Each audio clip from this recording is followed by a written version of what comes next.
لا بس انا عارف ان انت راجل زملكاوي بتحب الزمالك، وعلى المستوى الشخصي بتحب مرتضى منصور، ففيدني الله يخليك، لان انا بجد والله تعبان.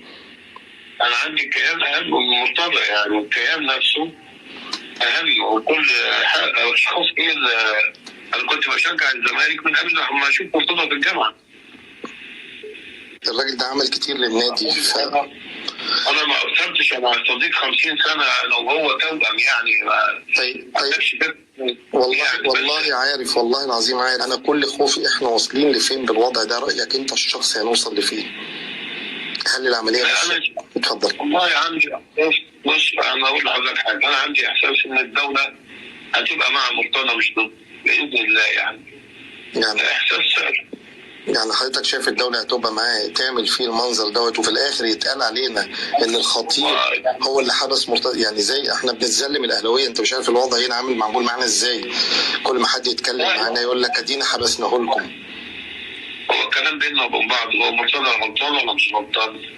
رأيي الشخصي غلطان، رأيي الشخصي غلطان. بس كده واخد بالك؟ والله ما عارف انا هنروح في مع حضرتك، سامعك مع حضرتك، بس كان الولد بيفتح الباب بس فبشوف. بيكفر عنه ذنب معين واخد بالك؟ لكن في الاخر خالص مش هيحلوا المجلس يعني، ده مجلس منتخب يعني واخد بالك، يعني صعب يتحل يعني. انا اللي شايفه ده فهو يعني على المستوى الدنيوي مرتضى ربنا بيكفر عنه حاجه، وعلى المستوى الكيان بقى طيب ان شاء الله مش بحكم رؤيتك انت للمشهد اللي احنا فيه، هل ممكن مرتضى فعلا يرجع تاني والامور تتوازن بينه وبين الدوله، ولا انت شايفها ازاي؟ انا لحد الان مش فاهمها. انا شايف ممكن يكون صعب ان شاء الله، يعني احساسي كده. صفة شخصية لابنك واخوك، طمني انت تواصلت معاه مثلا داخل المحبس بتاعه؟